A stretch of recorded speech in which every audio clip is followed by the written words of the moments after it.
que está generando un riesgo por elevación de costos en los procesos de producción internos si cumple con toda esta política arancelaria. Si no cumpliera, si amenaza y después retrocediera, igual está generando ruido y difiriendo decisiones de inversión.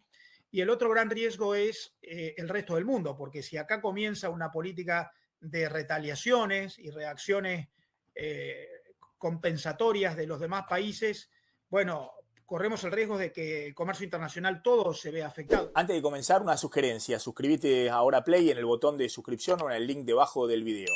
Ahora sí, comencemos. Explícame qué está haciendo Trump en este momento. ¿Está aplicando las amenazas de suba aranceles que había hecho?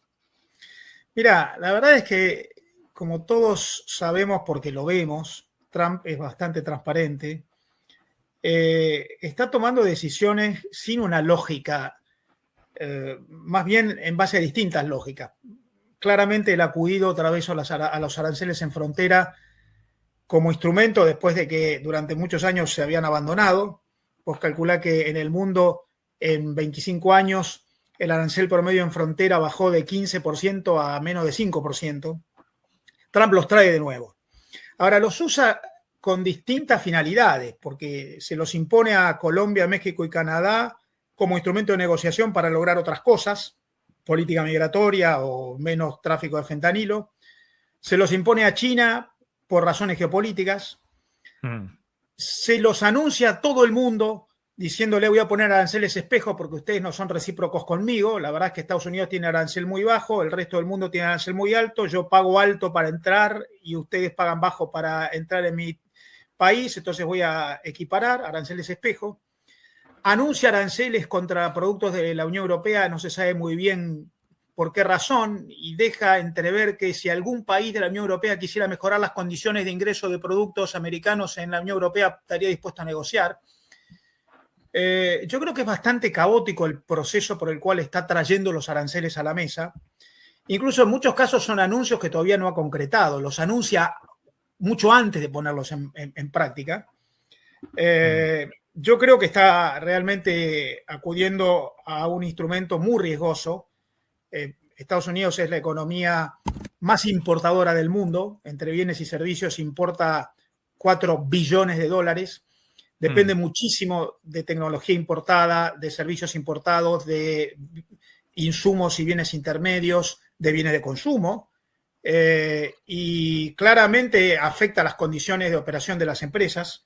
Estados Unidos es el mayor inversor, el mayor receptor de inversión extranjera directa del mundo. Hay un montón de empresas extranjeras. Hay 10 billones de dólares de inversión extranjera directa dentro de Estados Unidos, de empresas que vinieron a operar en Estados Unidos asumiendo que las fronteras son fluidas, de modo que yo creo que está generando un riesgo por elevación de costos en los procesos de producción internos si cumple con toda esta política arancelaria. Si no cumpliera, si amenaza y después retrocediera, igual está generando ruido y difiriendo decisiones de inversión.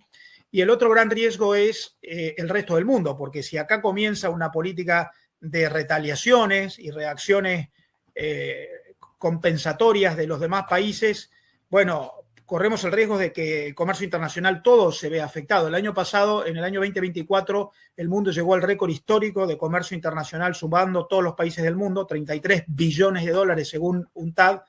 Bueno, el comercio internacional está concentrado en unos pocos países. 20 países hacen la mitad del comercio internacional. Si empieza una guerra arancelaria entre ellos, bueno, podemos tener una afección en el comercio internacional que termine impactando mucho en la economía global. Mirá la respuesta de Claudia Sheinbaum, la presidenta mexicana, ¿no? Tengo entendido que también China anunció suba aranceles para la importación de soja desde Estados Unidos, que es el principal productor mundial. Pero a ver lo que decía Claudia Sheinbaum, que está poniendo un discurso nacionalista, ¿no? A enfrentar juntos este desafío, a mantenernos con unidad. Reitero, es tiempo de la defensa de México y su soberanía. Debemos estar atentos y tener tranquilidad, cabeza fría. Es muy fuerte y poderoso nuestro pueblo y nuestra bendita nación. Convoco a las y los mexicanos a una asamblea informativa en el Zócalo de la Ciudad de México el próximo domingo a las 12 del día para compartirles las acciones que emprenderemos y entre todos afrontar juntos este desafío.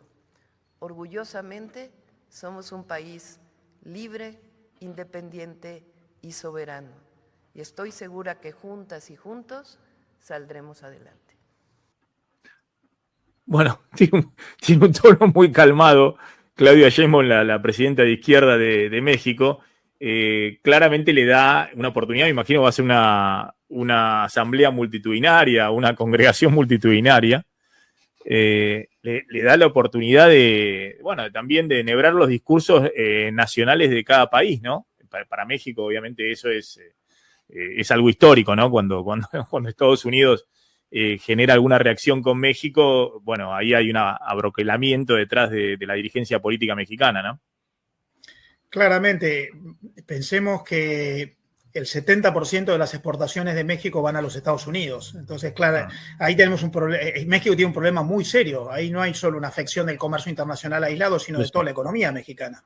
Y probablemente todo el flujo de inversión extranjera que recibe México, dirigido a producir en México para abastecer a los Estados Unidos, se vea muy afectado. En los últimos años, después de la primera presidencia de Trump, se produjo un fenómeno muy interesante, que es que hubo muchísima sustitución de importaciones en los Estados Unidos que antes venían de China, por las sanciones contra China, que empezaron a venir desde México. Sea por triangulación, está probado que hubo triangulación, o por directamente instalación de pasos productivos en las cadenas de valor en México. Bueno, todo eso para México cambia y esto es una catástrofe. Por lo tanto, yo creo que México está en problemas. De todos los países del mundo afectados, México es el más afectado. Hay un dicho, ¿no? Hay un dicho mexicano, pobre México, tan lejos de Dios y tan cerca de Estados Unidos, ¿no? Es un poco el dicho habitual. Yo me acuerdo que contaba un secretario de Hacienda de Sarina de Gortari, que era un gobierno neoliberal en los 90, que después fue echado por corrupción, ¿no? Que contaba que el secretario del Tesoro norteamericano los había presionado para privatizar Pemex, que es la petrolera mexicana, ¿no? Directamente pasar todo control privado. Y que este secretario de Hacienda, no recuerdo el nombre, es muy conocido, PhD, eran todos escuela de Chicago y demás. Este secretario de Hacienda, liberal y demás, le dice, bueno, nosotros hacemos eso y ustedes le sacan el águila al escudo de los Estados Unidos. Entonces, como dándole la señal que hay cosas que aún el gobierno más liberal mexicano no está dispuesto a avanzar, ¿no? Que hay toda una cuestión de nacionalismo muy grande en esos países, más allá de, como vos contás, dependen económicamente totalmente de Estados Unidos. Efectivamente, México redefinió su modelo productivo desde que se firmó lo que se llamaba NAFTA, que es el acuerdo de libre comercio entre Canadá, México y los Estados Unidos. Le generó no pocos beneficios, mucha inversión extranjera directa, mucha internacionalidad de la economía, muchos puestos de trabajo de altísima calificación para abastecer a los Estados Unidos. Y todo esto ahora está en riesgo. La verdad es que la posición de Claudia Sheinbaum es compleja porque por más gente que convoque en la Plaza del Zócalo para protestar, no me imagino que pueda cambiar la decisión de Donald Trump de poner aranceles. Lo que sigue bajo muy poca claridad, porque Trump es muy discrecional, es, bueno, ¿cuál es el objeto de los aranceles de Trump? Porque primero dijo, pongo aranceles contra México para detener el ingreso de inmigrantes ilegales o de fentanilo. Incluso postergó por un mes esos aranceles y ahora los vuelve a poner. Entonces Trump está detrás del proteccionismo, del arancel como instrumento negociatorio para buscar otros objetivos, inmigración, geopolítica en el caso de China, o simplemente es un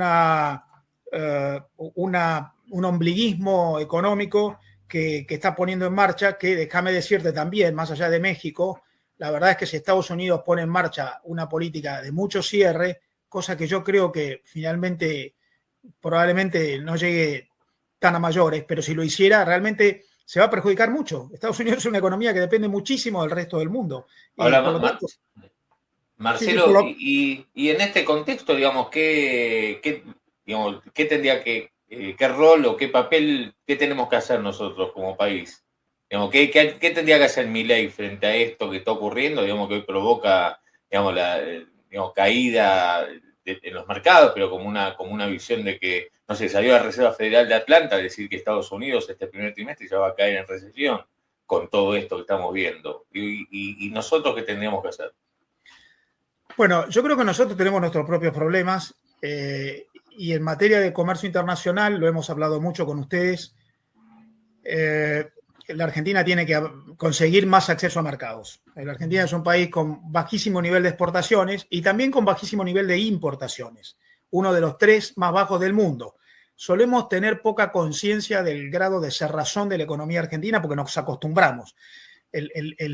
Más o menos las Expo y las IMPO promedio en los últimos 10 años en la Argentina, cada una equivalen al 15% del Producto Bruto argentino. En el mundo equivalen al 30%. O sea que nosotros tendríamos que duplicar para llegar al promedio mundial. Entonces yo creo que lo que nosotros tenemos que hacer es tratar de avanzar en la mejora en el acceso a mercados en todos lados. Milei está trabajando muy fuerte sobre la idea del acuerdo con los Estados Unidos. Yo creo que si lo lograra no sería una mala noticia, no lo sería, al contrario, pero hay que seguir avanzando en el acuerdo con la Unión Europea, que el Mercosur negoció y terminó de negociar y que falta en los últimos detalles, sobre todo formales, y yo creo que hay que reformular el Mercosur y hay que mejorar las condiciones de acceso de productos argentinos a mercados asiáticos, porque hoy Asia es la principal región del mundo para nuestros productos, y yo creo además que hay que entender que el mundo ha pasado a estar dividido en muchos bloques con distinta configuración, porque tenemos a Estados Unidos con los aranceles, tenemos a la Unión Europea que no tiene aranceles, pero tiene muchas trabas de ingreso por razones de calidad, especialmente ambientales. Tenemos a los países asiáticos muy abiertos, la verdad es que con mucho menos trabas y con una política que mantiene estándares de apertura equivalentes a los que tenía hace algunos años. El mundo está como con distintos niveles y hay que empezar a elegir bien según las condiciones de acceso a distintos mercados. No es que el mundo fue todo el proteccionismo o todas las condiciones cualitativas de alta exigencia como la Unión Europea, que no son sencillas, a veces son incluso más costosas que los aranceles. Hay de todo y bueno, me parece que lo que hay que hacer es una inteligencia comercial muy precisa y probablemente haya que empezar a negociar acuerdos con muchos mercados, no solamente con los Estados Unidos. Voy al tema de Estados Unidos, ¿no? Porque escuchaste la pregunta de Rafael Matus de La Nación que le hizo a Donald Trump sobre un posible acuerdo de libre comercio con la Argentina. Mirá lo que contestaba Trump. Well, Argentine President Javier Milei at CPAC, he wants to sign a free trade agreement with the United States. Is that something that you would consider even with Argentina? I'll consider anything, and Argentina, I think he's great, by the way. I think he's a great leader. He's doing a great job. He's doing a fantastic job. Brought it back from oblivion. Yeah, we'll look at things. We're looking at the UK with things. It doesn't have to be tariffs, but tariffs are easy, they're fast, they're efficient, and they bring fairness. Bueno, ¿qué interpretaste ahí de la respuesta de Trump?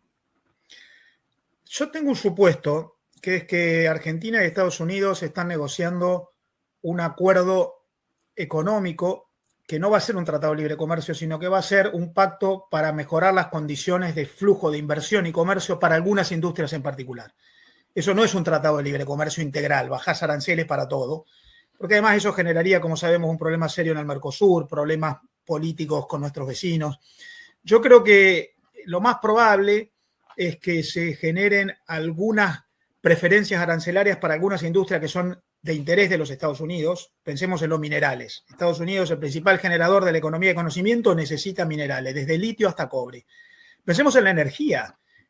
Trump quiere que las empresas americanas pasen a ser las líderes mundiales en materia de producción y exportación de energía, incluso energía convencional.